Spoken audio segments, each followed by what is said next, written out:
guys, it's Michael the Gear Guy at Little River Trading Company. Today we're going to talk about backpacks, day packs, and also backpacking backpacks, and mainly just how to pack a backpack if you're going out for the weekend or just an overnighter as well. So we have the Aether 60 AG from Osprey. It's going to be a 60-liter backpack, awesome for overnighters or even the weekend, or if you're planning on doing a longer through hike too. This is a good size, but it's empty right now. Let's pack it. First, we're going to want to put a sleeping bag on the very bottom. Mainly, they don't weigh a whole lot. You're kind of filling up that space on the bottom. You don't want something real heavy down here. It's going to be pulling you back. So we fill that up with the sleeping bag. Next, we're going to go for our heavy items. So we've got our stove and our pot. It's kind of dense weight. Going to put that on top of the bag, kind of towards the back as well, towards your spine. You don't want it back here, again, pulling you away. On top of that, we're going to do our food bag. Pretty dense stuff. Food weighs a lot. I'm going to kind of put that on top of the stove as well, so towards the spine. Then we have all this empty space right here. What I'm going to do is put my clothes bag in that space. Still is kind of heavy, not as heavy as the stove and all that stuff.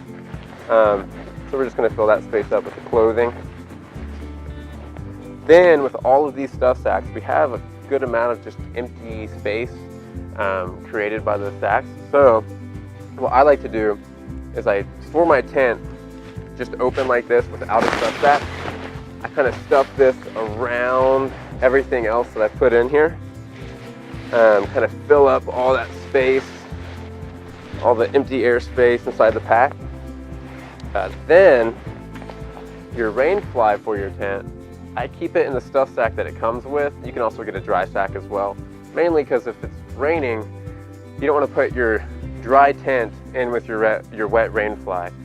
So I just keep my rain fly in here to keep the rest of my stuff dry. Kind of just put that again towards this area. It doesn't weigh too much. On top of all this, I'm going to throw my sleeping pad. Again, it's kind of dense, so towards the spine. And then a pillow, pretty lightweight. You can just toss it in here.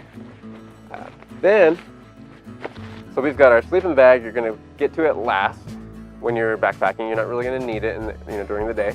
And then, stove, all that stuff that you're going to need sort of towards the end of the day. The rest of your stuff coming up. Then at the very top, you're going to want stuff that you want to get to quickly. So in that case, I put in a lightweight jacket. So if I'm taking a break, if I'm up and there's a good amount of wind, it's kind of chilly, you want something to where you can, stay warm. Especially even right now in May, towards the end of May, it's still pretty cold up in the Smokies. It snowed 1/2 foot at the beginning of this month. And then most importantly, rain shell. So this is a good Gore-Tex rain shell on the top of my pack in case a rainstorm kind of floats in. Cinch all that up. Then we've got the brain of the pack, or the lid. In the lid, I'm going to put stuff that I want to get to extremely quickly and stuff that I can find very easily. So that means a knife, snacks, Cliff Bars, crowbars, all that good stuff. And then I always keep my electronics in the lid as well. So I just use a little dry sack that I keep my phone in. Just in case I need to get to it quickly for an emergency. Zip that away. Then on the outside of the pack, we're going to put our tent poles. I like to keep it on the outside just because I don't want the edges of the poles kind of scraping on the inside of the pack. So I just kind of cinch that down in the water bottle pocket. Then I like to take a foam pad just to sit on at camp. Also, a little extra warmth when you're sleeping. So I like the Ridge Rest from Thermarest, just a real simple foam pad, very lightweight, that I store on the bottom of my pack with these straps. Some people put their sleeping bags down here. I don't think that's a good idea because if it rains, even if you have a pack cover, I just don't want to risk my sleeping bag getting wet, or even a tent too. I don't really want my tent getting that wet either. Cool, so we've got all that set up. Now we want to put all of the compression straps in. So we'll connect all these pull them tight, kind of make the pack one solid unit.